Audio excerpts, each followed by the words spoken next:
व्यंजन संधि। व्यंजन संधि को संस्कृत में क्या कहते हैं? हल संधि। अब व्यंजन संधि या हल संधि की परिभाषा।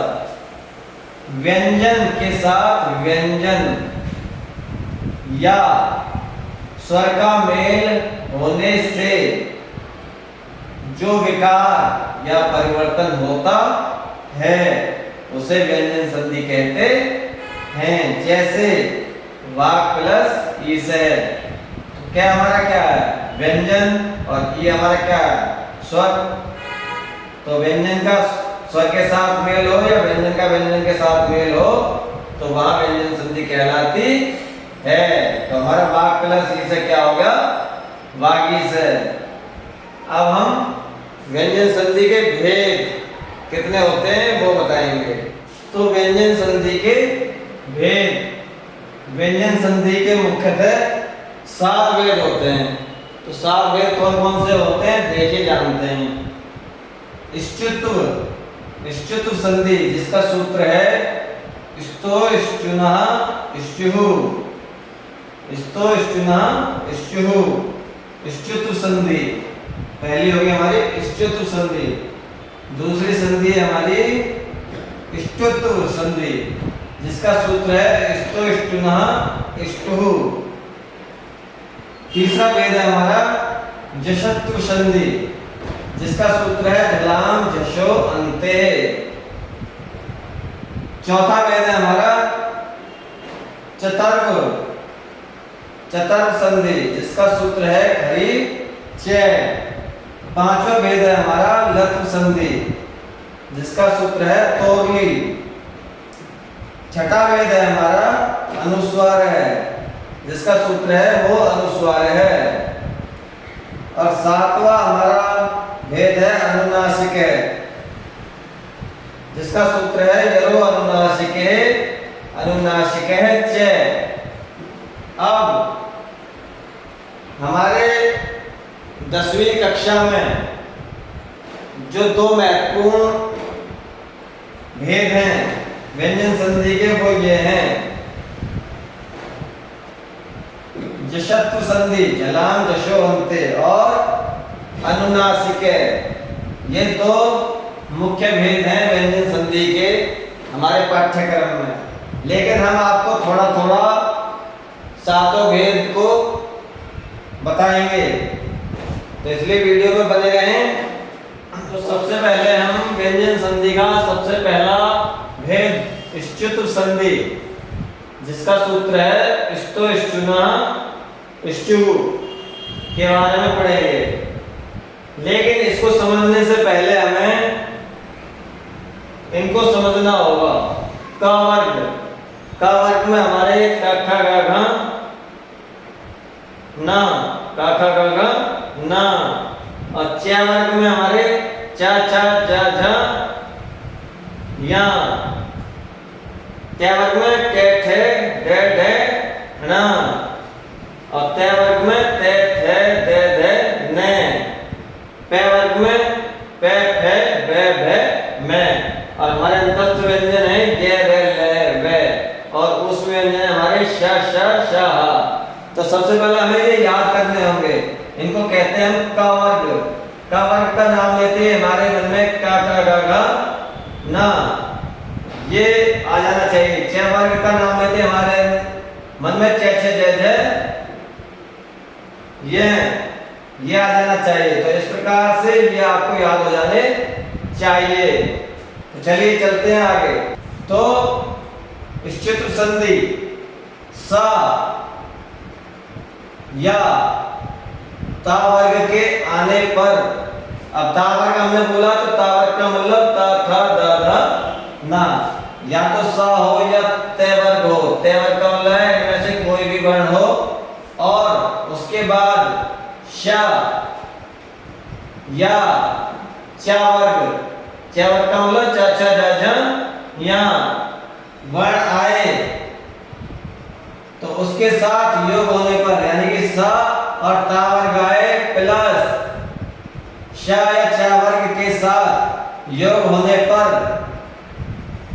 श का श बन जाएगा और तय वर्ग बदल जाएगा चय वर्ग में। ये तय वर्ग हमारा किस में बदल जाएगा? चय वर्ग में बदल जाएगा। तो उदाहरण के तौर पर देखिएगा, मनस चलती, तो मनस क्या आया हमारा? हमने बोला था सा या ता वर्ग आए, तो सा आ गया हमारा। उसके बाद श या चा वर्ग आए, तो चा आ गया हमारा। तो उसके साथ ये होने पर हमारा श किस में बदल जाएगा? श में बदल जाएगा, यानी कि इसका मतलब है आधा श। तो श प्लस चा हमारा किस में बदल गया? आधा श में बदल गया। ये हो गया हमारा मनस चलती। क्या बदल जाएगा हमारा? मनस चलती, यानी कि ये श इस श में परिवर्तित हो गया। ये श हमारा किस में परिवर्तित हो गया? श में परिवर्तित हो गया।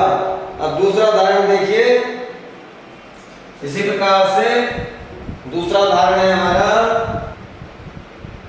रामस प्लस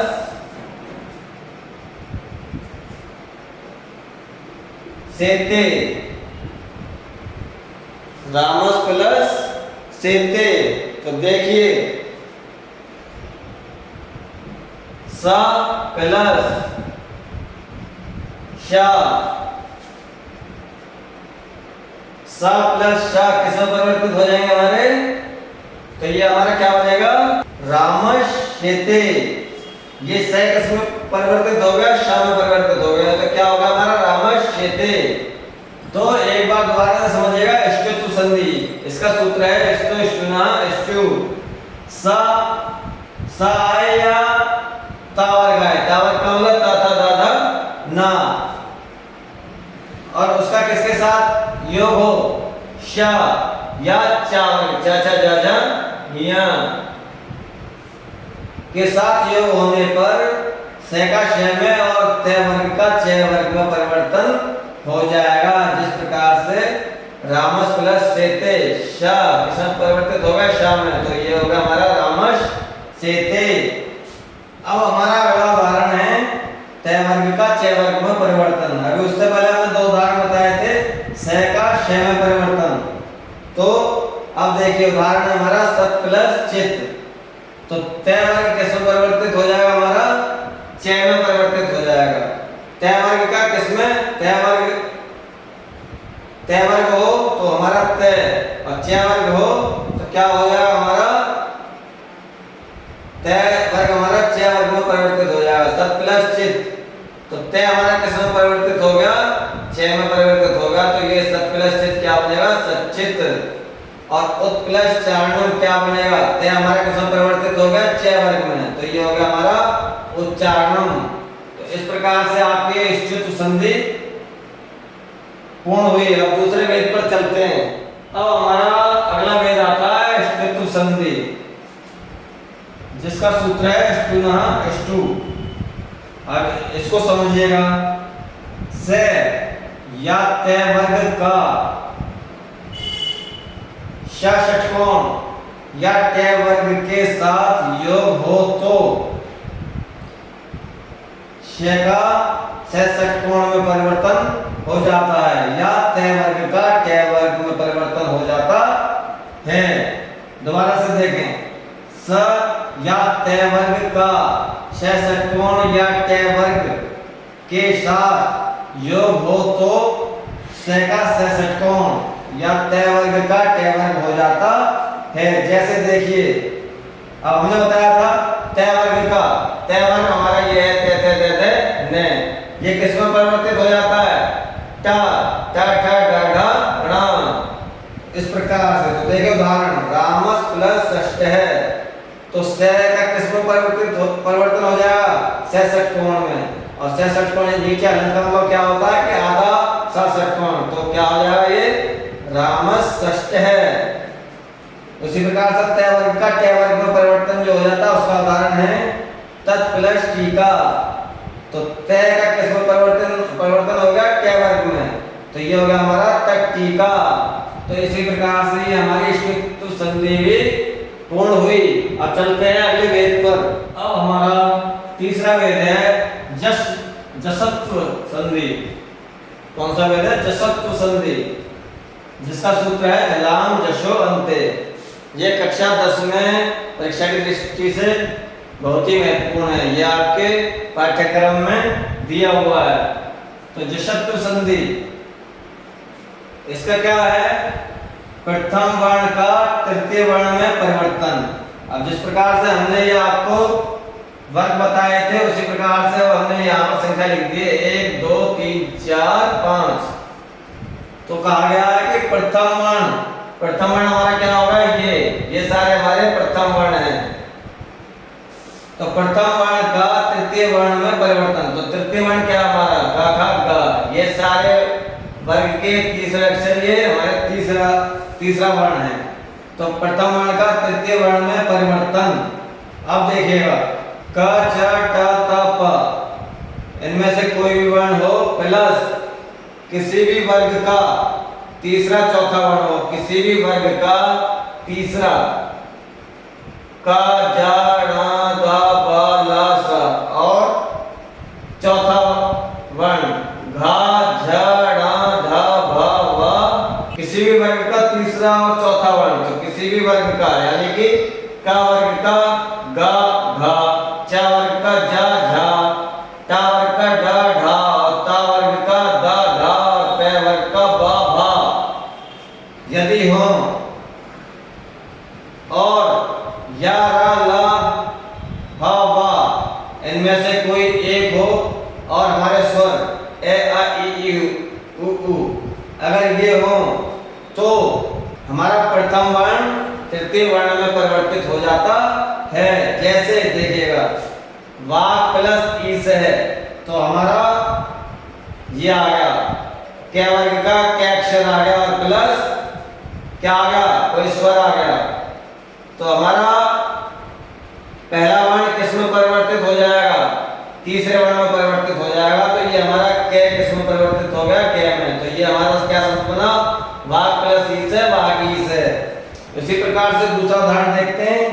ऋग प्लस वेद है, तो कै वर्ग का हमारा कै आ गया, और हमारा क्या आया? वा आ गया। तो वा आ गया, तो हमारा ये कै किस में परिवर्तित हो गया? तीसरे वर्ण में परिवर्तित हो गया गा। तो ये हमारा होगा ऋग्वेद। इसी प्रकार से और उदाहरण हम देखते हैं। जगत प्लस ई से, तो हमारा क्या हो गया? ता वर्ग हो गया।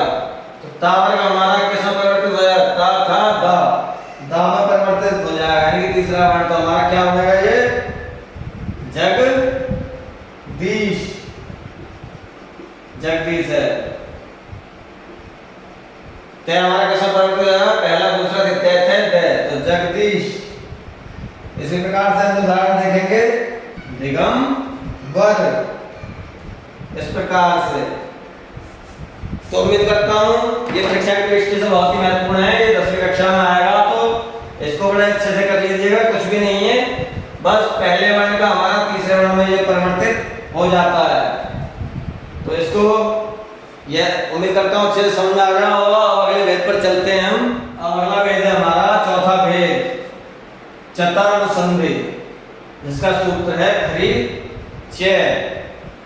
यदि वर्गों का मतलब का वर्ग, च वर्ग, ट वर्ग, त वर्ग तथा पा वर्ग के द्वितीय, तृतीय या चतुर्थ वर्ण के बाद वर्ग का प्रथम या द्वितीय वर्ण या श श श आए, तो पहले आने वाला वर्ण अपने ही वर्ग का प्रथम वर्ण हो जाता है। एक बार दोबारा से। यदि वर्गों का वर्ग ये हो गए, च वर्ग ये हो गए, ट वर्ग ये हो गए, त वर्ग तथा प वर्ग के द्वितीय, तृतीय और चतुर्थ वर्ण के बाद वर्ग का प्रथम या द्वितीय वर्ण या श आए, तो पहले आने वाला वर्ण अपने ही वर्ग का प्रथम वर्ण हो जाता है। ये प्रथम वर्ण हो जाता है। अब देखेंगे आप उदाहरण। सद प्लस कार है, तो ये हो जाएगा हमारा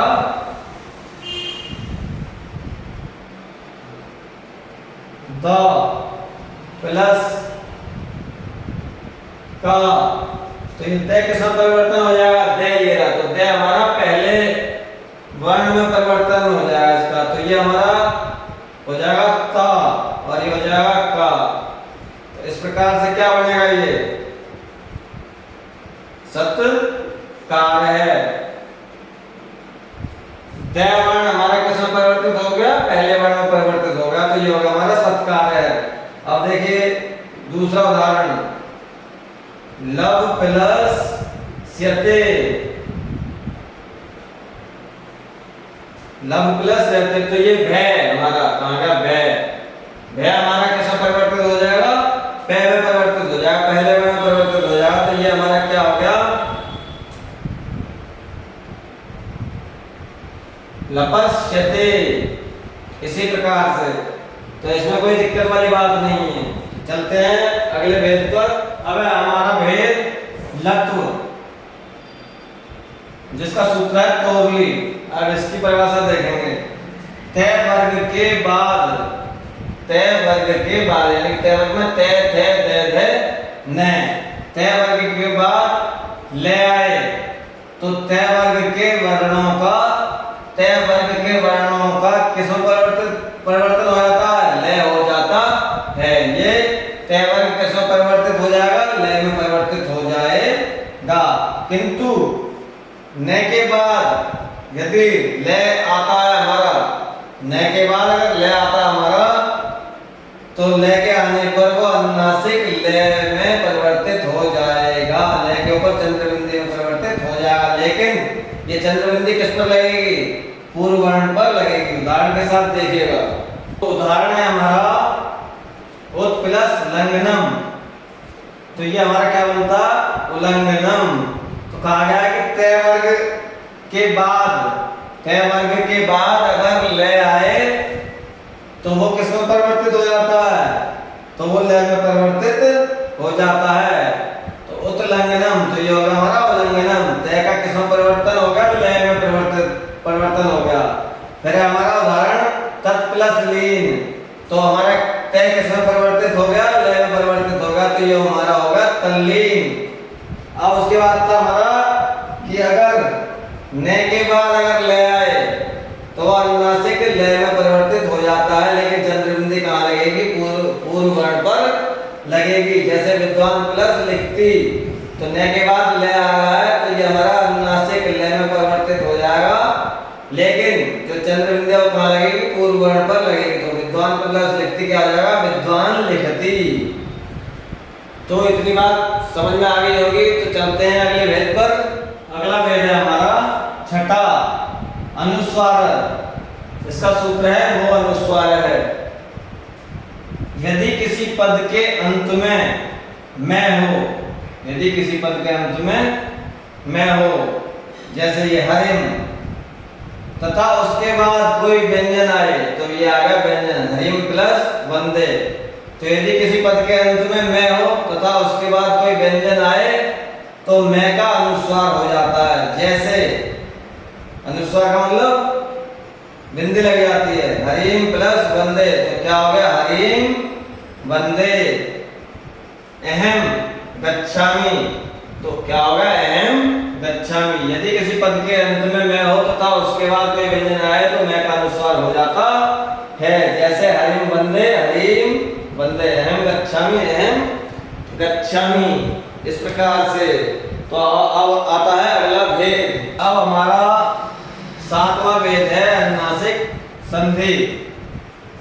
इसका क्या है, प्रथम वर्ण का पंचम वर्ण में परिवर्तन जब होता है तो अनुनासिक संधि कहलाती है। तो किसी भी शब्द का अंतिम वर्ण के, चे, टे, ते, पे हो, जैसे वाक, तो वाक में अंतिम जो वर्ण हमारा के है, और फिर उसके बाद किसी भी वर्ग का पांचवा वर्ण, किसी भी वर्ग का पांचवा वर्ण हो, तो वो किसमें परिवर्तित हो जाता है, न, या, न, मा में परिवर्तित हो जाता है। जैसे देखिए वाक प्लस में, तो अंतिम वर्ण क्या है और किसी भी वर्ग का पांचवा वर्ण है हमारा, तो ये वर्ग का पांचवा वर्ण होगा मैं, तो ये हमारा किसमें परिवर्तित होगा, पंचम वर्ण में परिवर्तित हो गया। वांग में सत प्लस मार्ग, तो तय आया हमारा, उसके बाद में किसी भी वर्ग का पांचवा वर्ण होगा, तो क्या होगा, पापा बाबा माँ, तो सतमार्ग, तो तय हमारा किसमें परिवर्तित होगा, पंचम वर्ण में परिवर्तित हो गया, तो सन्मार्ग। तो ये परीक्षा की दृष्टि से बहुत ही महत्वपूर्ण है, ये आप लोग बहुत ही अच्छे से तैयार कर लीजिएगा। तो ये हमारा संधि का दूसरा पार्ट पूर्ण हुआ।